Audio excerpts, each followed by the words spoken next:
In progress. Begin from the beginning of the Maimer, page 1.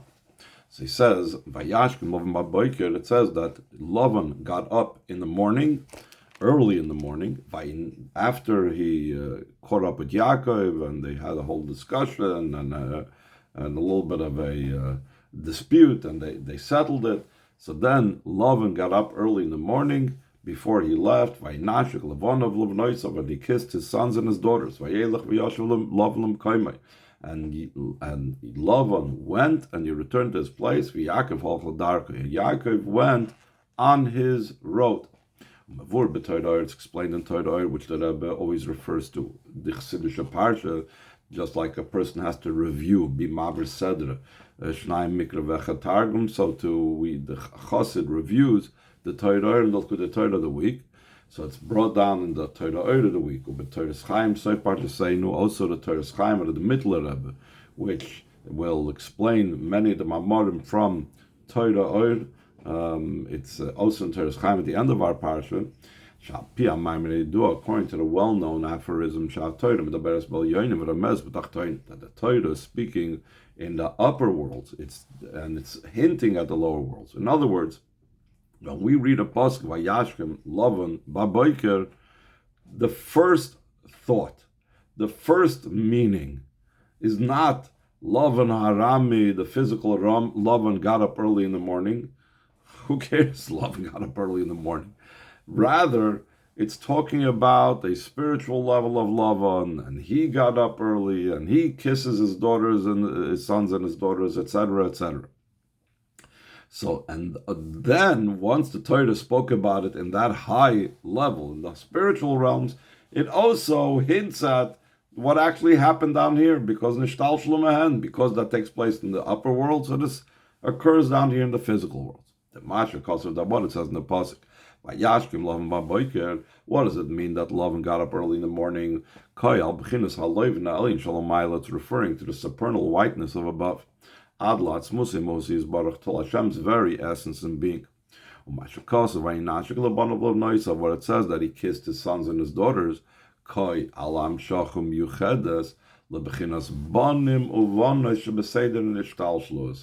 The kissing is that loivin ha'elyon, that supernal whiteness, that purity, that level beyond any types of levels of limitations and constrictions or whatever. All of these levels are something that were impacted by and given the kiss of higher than Seder Ishtalshlis. It says, what's the bonim of bonus? Seder Ishtalshlis, bonim hem zecharim mashpim. Sons are the masculines, the ones that are mashpia.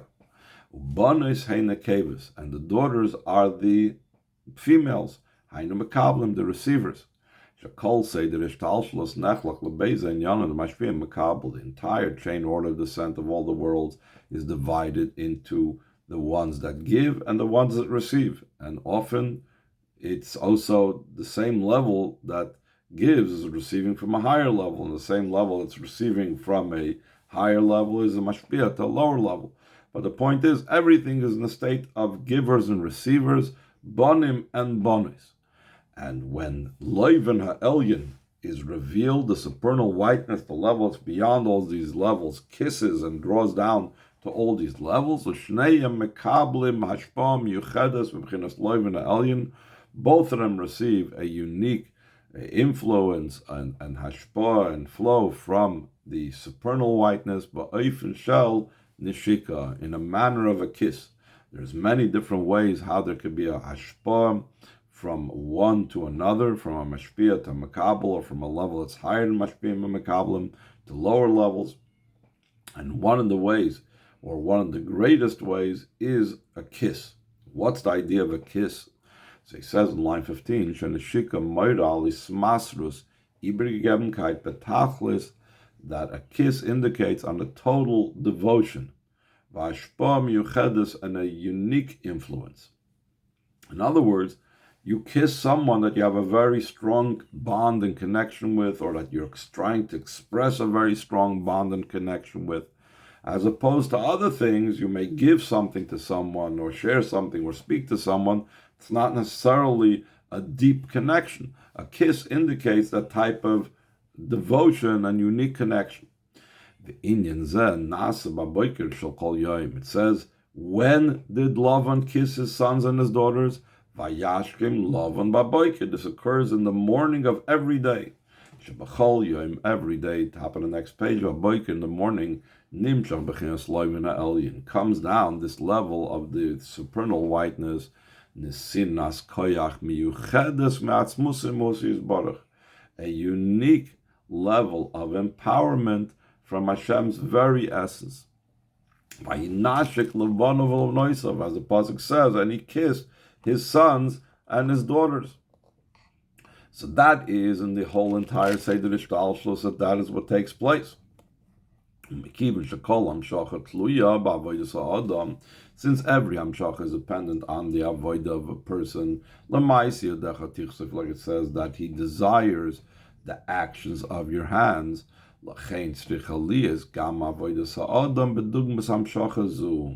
Therefore, we have to mimic that. We have to do a corresponding level as well, similar to this Hamshacha.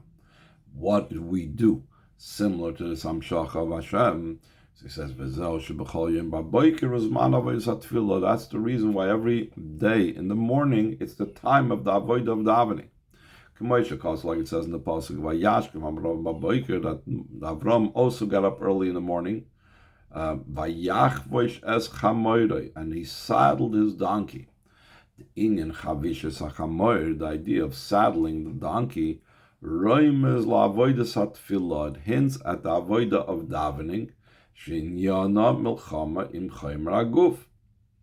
that the purpose of it is to go to war, to battle the materialism, the coarseness, the materialistic body. That's why it's called chamoir, the donkey, the thing that's chumrius. The idea of avodas hatfilah, through our avodah of davening down here, through our getting up early in the morning to daven and to wrestle with our body. So then Nimshach B'chinas Levin Elyon, this draws down the supernal whiteness above. So that explained the first section of the pasuk. Vayashkim Lavan Bavakar, Vayinashek Levanav Levnoisav. Afterwards, the pasuk goes on and continues. Mamshach, and it continues. Vayelech Vayashu Lavan Kaimer, and he went, and Lavan returned to his place. Yaakov Halchla Yaakov went in his road. It's explained in the above mentioned Mamarim of Torah and Teres Chaim, the Acharkach, after you have this supernal whiteness from above kissing the whole Seder Ishtalshlos, Mistalekes Ha'arazu the B'chinas Loivin Elyon, so this ray of the supernal whiteness leaves. The Zel Vayoshev Lavan Lemkaimai. That's the idea that says that Lavan returned to his place. That this ray that originally came out from Hashem's essence to be mashpia, the kiss to the Seder Ishtalshlos, now Lavan, the Loivin Elyon, this ray returns back to its source. Once it returns back to the source, the Yaakov halach l'darkei, and Yaakov is now going on his way. What does that mean? The Bechinas Yaakov, the level of Yaakov representing Klal Yisrael and so on. Halach v'nimshach b'Torah mitzvahs, traveled and is drawn down into Torah mitzvahs. The Torah ikra derech, Torah, as we know, it's brought down, it's called a derech v'dal l'meim. It's sufficient to those that understand. Ad kan l'shoinai, up till here is the quote of the Alter Rebbe in Torah. So the Rebbe is going to sum this up. So what does this mean? This means after this ray leaving, then it's a time of the avodah down here below. In other words, there's an order in the pasuk. Like the Rebbe always emphasizes, Seder and Torah is part of Torah itself. First it was Vayelech Lavan Vayashav Lavan L'mkaimai. First Lavan returned, then V'Yaakov halcha darkei. It doesn't say, for example, V'Yaakov halcha darkei v'Lavan Yashav L'mkaimei, because there's an order. There needs to be first this and then that. That means that first there has to be the leaving of the Loiven Ha'elyon, and then Yaakov could go Badarka, Yaakov could be Nimshach and Torah mitzvahs. Yesh Lahaisib, that we could add to this, the Loidak Shalach Ragili Vasilika Ara, whose man avoid Malmat. It's not just that first there's A, then there's B. First the Ha'ara leaves. Now it's come time to do this avodah. But even more, just like first you daven, and then you sit and learn Torah, and then you do mitzvahs. But it's, one cannot share the space with the other. El Yised Mizu, even more so, Shedavke la'acher silgi ha'ara ozuz man avodim al-mata. One might think that when you're in a holy place, when you have this revelation of Loiven Elyon, that is the time of Torah mitzvahs. We say, no, the Loiven Elyon leaves. Then we do the avoid of Torah mitzvahs. And even more so, what you say to Mizu, even more so,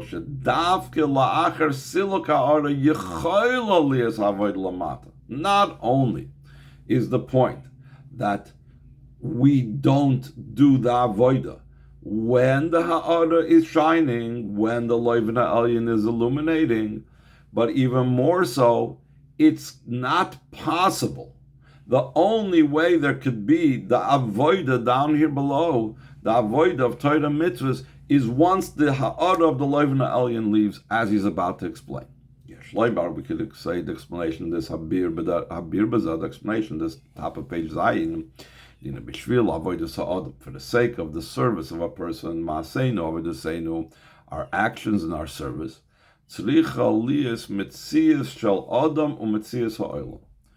there needs to be the existence of a human being, and there needs to be an existence of the world. There cannot be non-entities to do Torah mitzvahs. And he explains this more in detail. Maybe it could be in existence, but it's going to be totally bottled. She says, no, you can't have a state of complete bittul to this Loiven Elyon and do your avodah. For example, Torah, one person studying Torah, as he's going to explain, we need to use our mind. And especially in the Torah Shabbal Peh, when you're learning Gemara, you're learning Halacha, you're learning Chassidus, it has to be in a way of understanding and comprehension. The difference in Torah Shabbat and Torah Shabbal Peh is, let's say, if you have an Amaret, that Loyada Maika Amri, he doesn't know what he's saying, so even by saying the words of Torah Shabbat, he's yoytz to the mitzvah of Talmud Torah. But Torah Shabbal Peh doesn't work that way. Torah Shabbal Peh, if a person doesn't understand what they're saying, so then they cannot fulfill the mitzvah of learning Torah. So obviously there needs to be a mitzias over here that understands. And this understanding is not just a ruchniistic, a spiritual, godly understanding. It has to be gam b'seichel to nafshe abamis. It also has to be something that's understood in the mind of the nafshe abamis. And how does the mind of nafshe abamis understand this? Through understanding first the topic in the mind of the nafshe lakis, like the Alter Rebbe, like it's explained in Chassidus, that there's the idea that the nafshe lakis understands something, beruchnius, let's say, about godless Hashem, and then after he understands it, he needs to find the language, the terminology to explain it, that even the nafshe abamis should be able to understand it, because that's the purpose. The purpose is not the nafshe lakis should understand, or else the nafshe lakis could remain in Gan Eden and learn Torah. The purpose is the nafshe abamis, the way it's down here in the physical world, should be able to understand Torah. True, nafshe lakis is the delivery system, but it's the nafshe abamis that understands it. And not just Stam understands it, but the Rebbe goes on after the parentheses, line 7, Ba'ofen the yichud nifla shein yichud kamayu, in such a way, like the Alter Rebbe explains in the beginning of Tanya, that when a person learns Torah, it's a wondrous union, that there is no union like it whatsoever, and he describes how the mind is surrounded by the idea of the Torah and the Ritzayin of Chachmas of the Eibishter, and then the Ritzayin of Chachmas of the Eibishter is absorbed and surrounded by the person's mind, that there's no type of union like that in the physical world.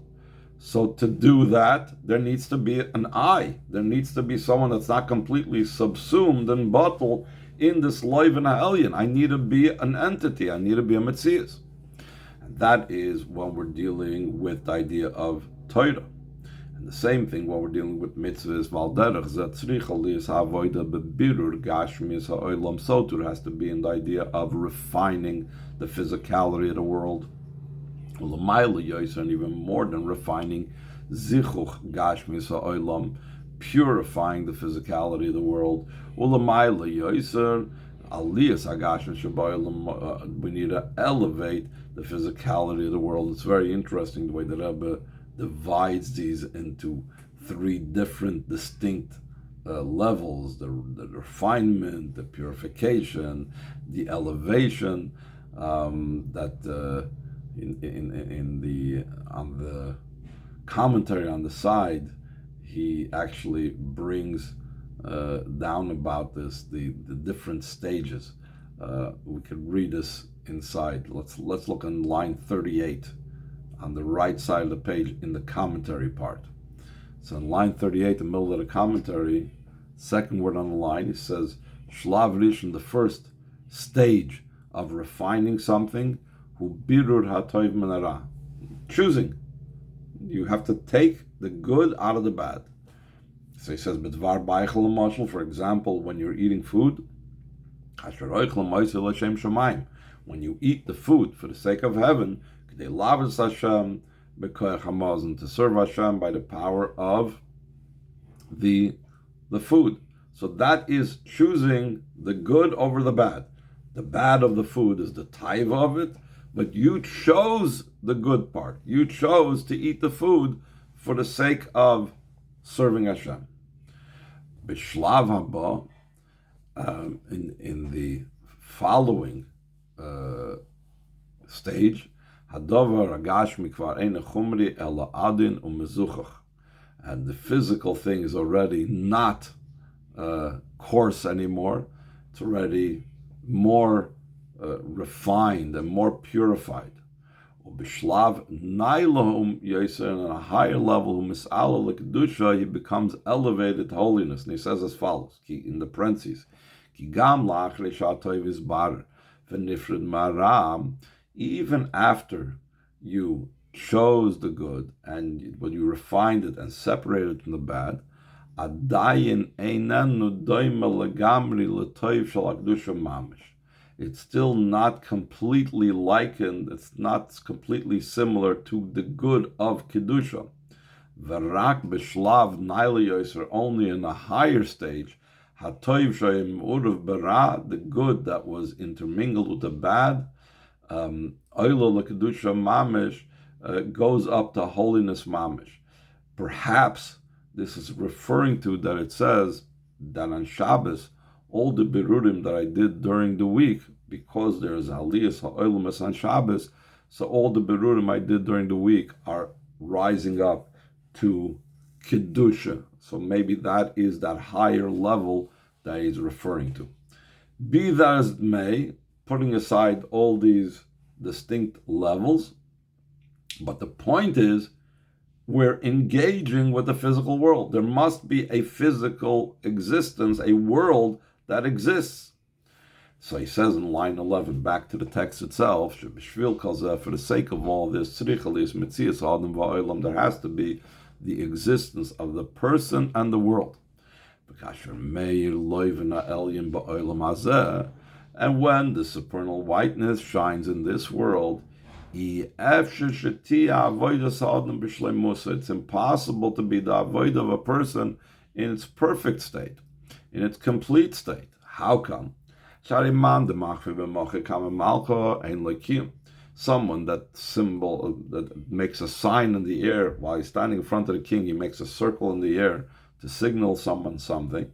So he has no existence, meaning that he's liable to be executed because he's showing that he is a metzias in front of the king. That's considered rebellion, disrespecting the king. So in a similar vein, when there's such a great revelation of the Vayashkim Lovin Bavakar, a person cannot be a Metzias completely, even when he's involved in Kedusha. So we also find this during davening. You're also not supposed to even make a sign to someone something, because it's now you're standing down in front of the king. So the same thing, the whole idea of Torah mitzvahs don't apply while I'm engaged with the Loiv and Elyon. Because of this issue, it says, Vayelech, Vayoshav, Lavan, Lemkaima. First it says that Lavan went and returned to his place, meaning the Loiv and Elyon had to leave. And then only afterwards, Yaakov halchol darka, Yaakov went on his way. The davke, kasher bechinas Loiv and Elyon oilam mistaleks lamayla, only when the supernal whiteness goes up above, then the Yidden can do their avoida in their complete fashion, in the perfect way. So the Rebbe adds via Shloimar, we could say, Shezeh gufa huatam levayoshav Lavan lemkaimai. This itself is the reason for Lavan returning to his place, is stalkus bechinas Loiv and Elyon, the supernal whiteness leaving. Why Taka? Hashem was so nice. He gave us this kiss. He drew down this Loiv and Elyon. He shared with us such a devotion, such a hashpah. Why does he stop? Why does he leave? So the Rebbe explains, to enable us to do our avodah. Because if he would be on top of us the whole time, we wouldn't be able to do our avodah. The Mekivan Shetach Sakavanish Ti Avodah Adam, since the ultimate purpose is there should be the avodah of the person. Therefore, it has to be that Lavan should return to his place, so that the avodah of a person should be able to be in its most perfect and complete way, to allow us to do our avodah fully on our own steam, as a metzias of a person, as a metzias in this world. Top of page Ches. In this it was explained previously, the Torah speaks in the higher realms, but it's hinting to the realms down here, not like normally people learn. The Torah is talking about Avram and Sarah, the Torah is talking about Lavan and Yaakov, the Torah is talking about Yaakov and Esav, and it's hinting on spiritual things above. No, the Torah is starting off above. Think about it. Torah was originally Alpaim Shana Kodma Torah Lo'olam, 2,000 years, not in time, whatever it is, but it preceded the world. Meaning, Torah was originally in Chachma Ilad Atzilus. Chachma Ilad Atzilus had no existence of a physical Lavan Arami, had no physical Yaakov, had no level of bavakar, a physical mourning, and didn't have sheep, and didn't have sons, and didn't have daughters. Rather, when Chachmei Lav Atzilus looks at Torah, or created Torah, revealed Torah, it revealed it in those spiritual levels. First, Avram and Sarah were, for example, Neshama and Guf, like the very famous Sikha the Rebbe. Then, because because everything came down from above to below in a way of Seder Ishtalshlus, so from the Torah talking about Avram and Sarah above, meaning the Neshama and the Guf, so from that came down the physical world, the physical Avram and Sarah. From the Torah talking about in Chachma Datzilus, speaking about Loiv and Elyon and Yankov Holcha Darka in Avodah of Torah Mitzvahs, because of that came down the physical world, that there was a physical love in Arami, a physical Yaakov, a physical level of Banim and Banis. But it started, its initial state, if you want to say its true state, was in Del Yoinim. And it hinted at what's going down here below. But since we're down here below, we see the level down here below.